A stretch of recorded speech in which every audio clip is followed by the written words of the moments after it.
Hello, you're welcome back to Kemafrik. In this video, I'll be showing you how to make this lovely dress. So it's a mermaid dress. That means the skirt part fans out from the knee, right? So it's also asymmetrical. We have this drape at the top here, then tube inside. I actually put up a post recently in the community section where I asked you guys to choose one of the dresses for me to illustrate on the channel, and you guys went with this particular design. So for mine, I decided to make this side an off shoulder rather than a strapless, a tube inside. So this part has a little strap here, like an off shoulder little sleeve, and of course the drape, and then we have another drape right here which goes down. Well, there's nothing going on at the back. Like I mentioned, it's asymmetrical, and the inner part, this tube extends into this other part. I will show you how I made all of this, and well, that's basically it. If this looks like something you want to learn, keep watching. By the way, if you're new to this channel, my name is Kemafrik. Subscribe to the channel so that you can become a part of the family. On this channel, I share sewing tutorials, fashion business talks, DIYs, and a little bit of vlogs to spice things up, If you enjoyed this tutorial, please give it a thumbs up. Don't forget to drop a comment in the comment section. All of this kind of helps the video to reach more people. I must say a very huge thank you to you guys for the recent views on my videos. It's quite encouraging, really. I'm really encouraged to keep putting up tutorials on the channel, so thank you. I appreciate all your love, all your comments, all your thumbs up. Let's keep it up. Without further ado, let's get to work. Here is our popular basic bodice block pattern. Please once again refer to the video on how to draft a basic bodice block. This is the back pattern and this is the front pattern.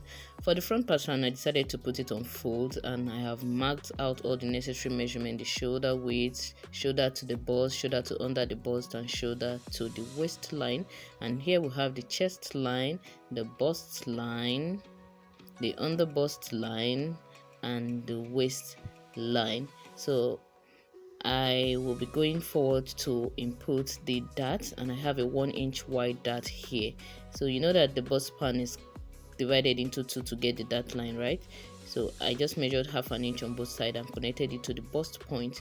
So I also went ahead to mark out the bust circumference divided by 4 on the chest line and the waist circumference divided by 4 on the waistline, plus an additional 1 inch for the dart right there.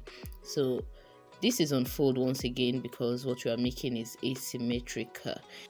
Now it's time to trace it onto the other side so that we can have the exact same thing.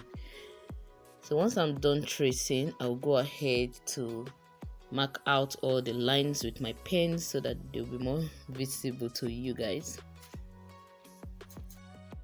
Please ignore these markings right here. I didn't know that the other side of the paper was already written on. So I'll go ahead now to mark out all the lines I just traced.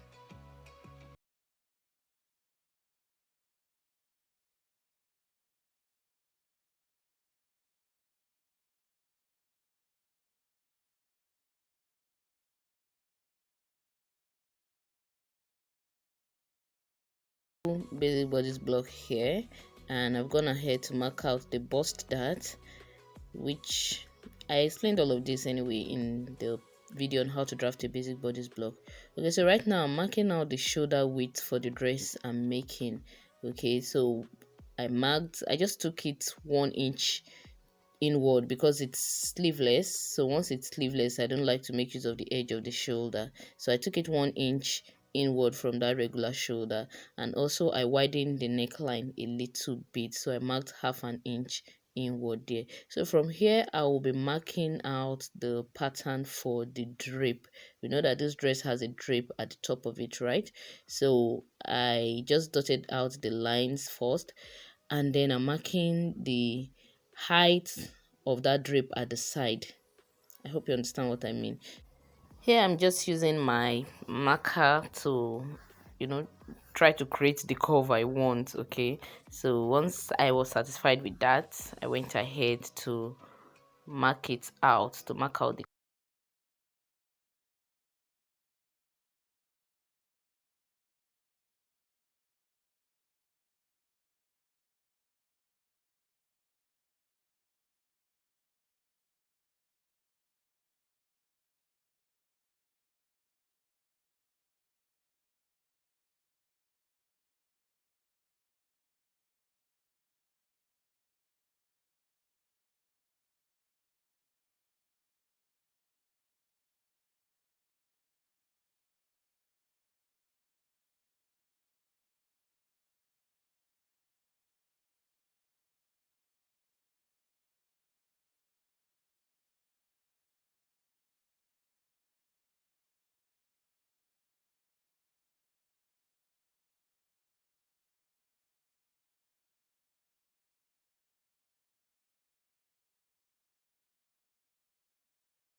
Now you can decide you'll be making pleats or gathers.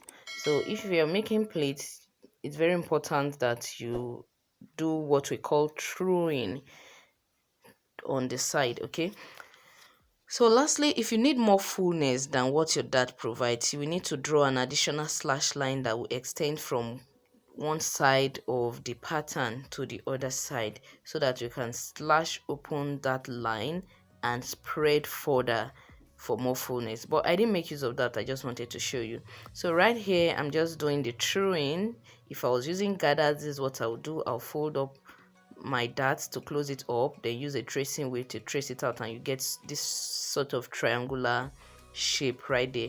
But really I won't be making I won't be pleating, rather I will just be gathering. I'll actually be draping and trimming off the excess at the end of the day.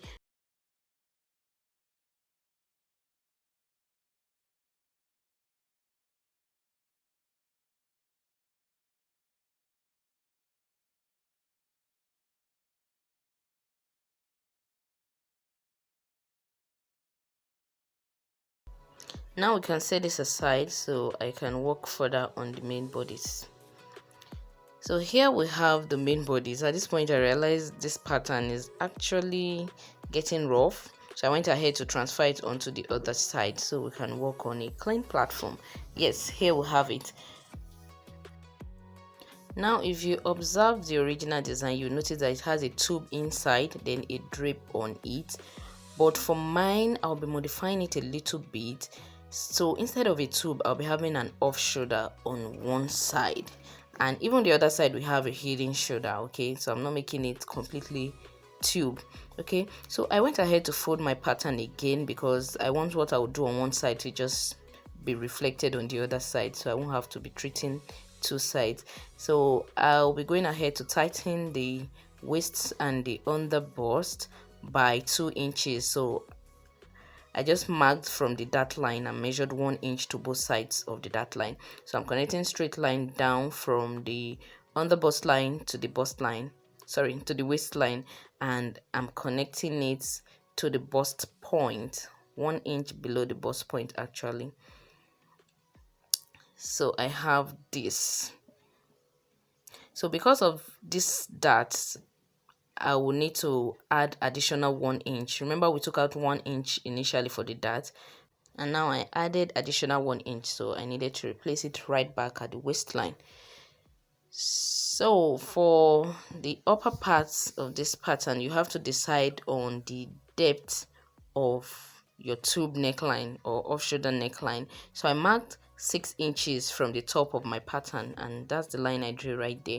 So I need to create a shoulder dart, so I marked the center of the shoulder line and connected it straight to the bust point.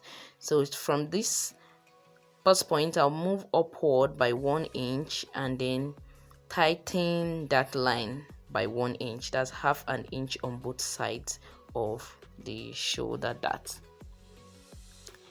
So at this stage, I'll be transferring all of these markings onto the other side of the pattern. That's the essence of the folding in the first place, so I don't have to do double work. So once that is done, I'll be highlighting my tracing using the pen, mainly for you guys actually. Like I mentioned earlier on, one side of this pattern will be off shoulder, while the other side will be a tube, although I will add a hidden strap on mine so that it just holds better, you know.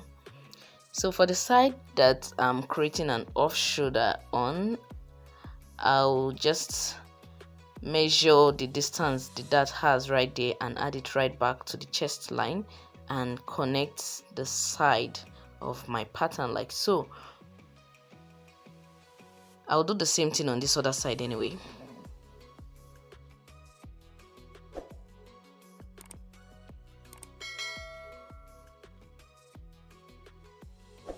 Now I'll need to redraw the armhole curve and make it like an off shoulder armhole curve. Guys, I have a tutorial on how to draft pattern for an off shoulder bodice and sleeve. You need to check it out. Excuse me, you need to check it out. Okay, so for this side that I'm creating a tube with, you know the way a tube will look at the side. So I'm just creating that slight S curve because you're not attaching a sleeve and the armhole can't be completely open. So I just blended that side into each other. I just hope you get what I mean. But at least the demonstration will help if this voiceover isn't helping. So meanwhile, this center front panel will be the same thing for both sides. Okay, so I just connected it down into my sweetheart neckline.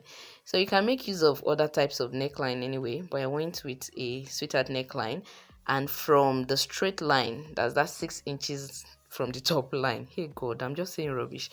I came inward by 2 inches, okay, just so you know the depth of my sweetheart neckline. So now you can go ahead to label your patterns so that you don't mix them up. I'll be transferring the bust dart to the shoulder for both sides once I start cutting my pattern. Okay, so but for this side that is a tube, I told you guys that I was going to make mine have a hidden strap, right?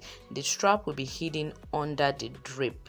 So I'm making the strap just 1 inch wide. So I'll just mark 1/2 inch on both sides of the shoulder,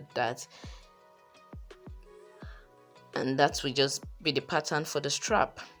Once I'm done drawing it out, I'll go ahead to label the shoulder and the sides, just so I don't mistakenly flip it to the other side when sewing.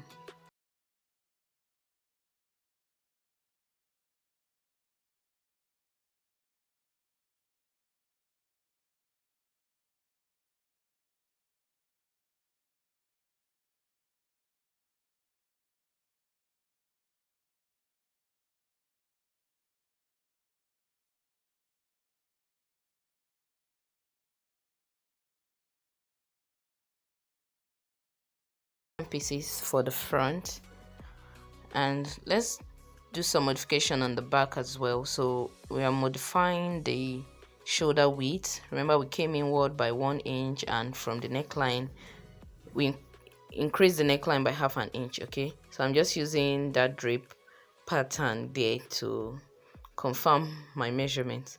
Okay, so for the neckline, I'm going for a deep U neckline. I don't want to say deep V because it's not a sharp V sort of. So right there, and next I'll be tightening the zip, the center back by 1/2 inch. So I'm adding back the 1/2 inch at the side. So basically that should be it for the front. I'll go ahead to cut out this pattern.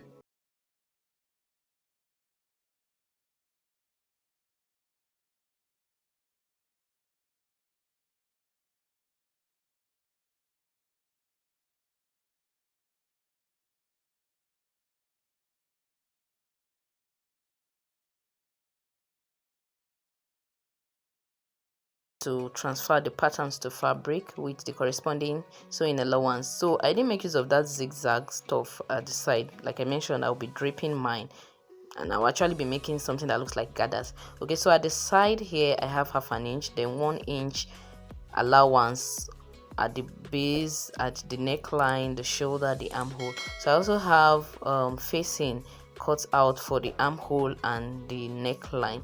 So for this center piece I have 1/2 inch allowance all round, and for the two side pieces I have 1/2 inch there, 1 inch at the side seam, then 1/2 inch at the armhole, everywhere is basically. So when you're cutting this, remember to place notches at the on the bust and the bust line or the bust point. For the back I have 1/2 inch allowance everywhere aside from the side seam. Okay, so I made use of 1 inch side seam allowance. Sorry, also the zip doesn't have an allowance. Okay, the zip allowance is already an allowance. Okay, so for each of the pieces I just explained, I went ahead to cut fusible interfacing and lining for it, which I ironed in into the main fabric. So I'll be starting the sewing process by attaching the side panel to the center front panel for the front, and this is what I have. I sew by 1/2 inch.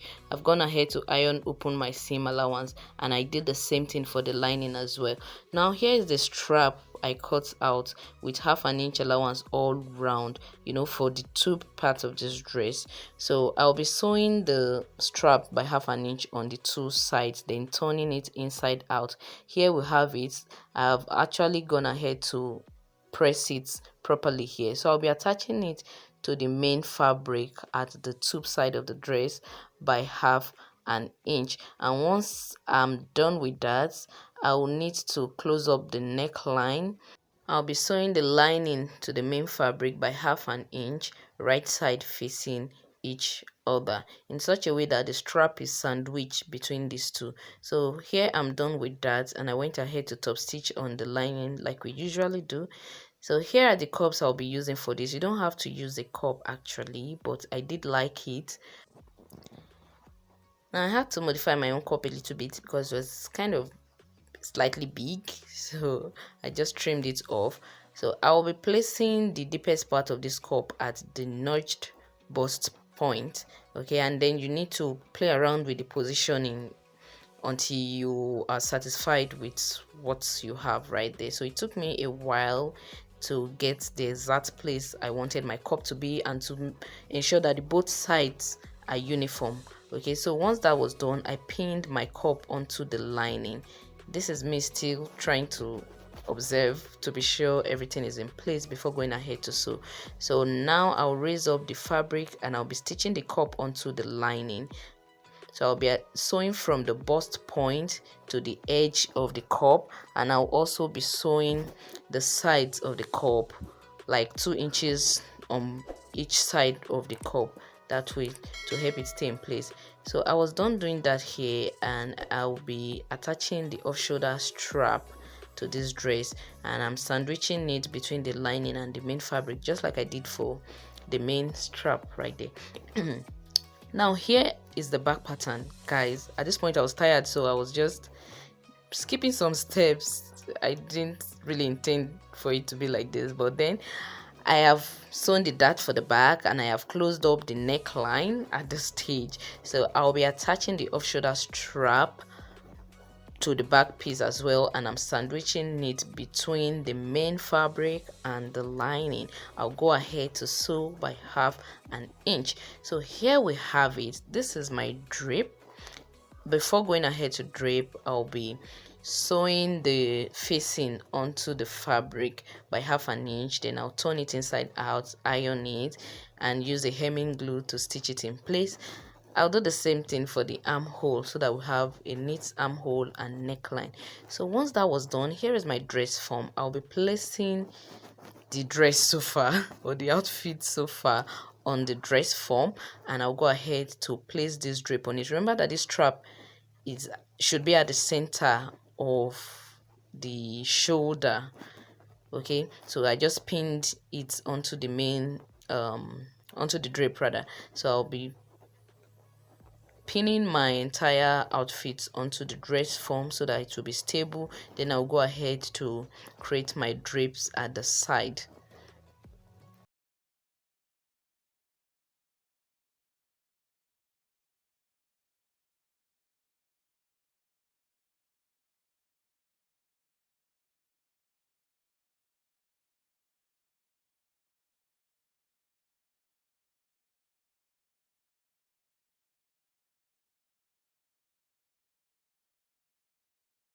Done creating the gathers at the side, I'll go ahead to cut out the excess fabric right there.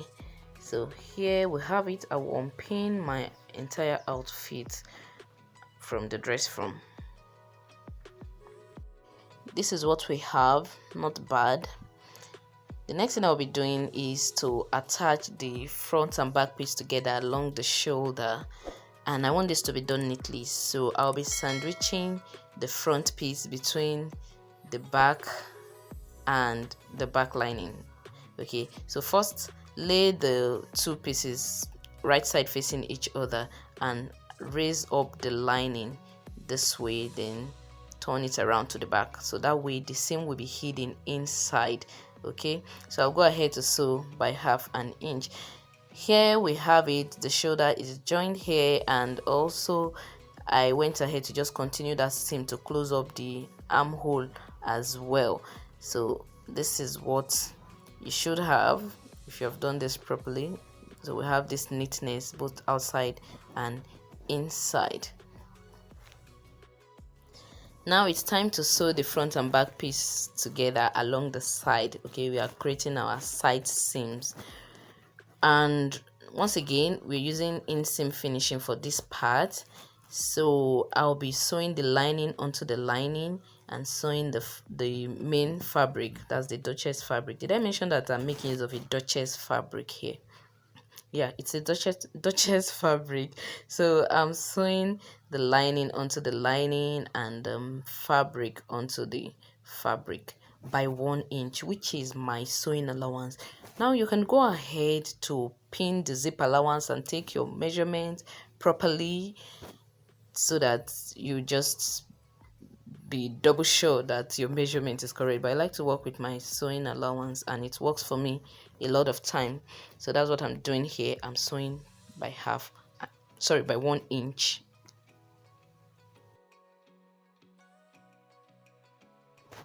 That is done, and this is what we have so far. Great. Now I'll be picking up the skirt.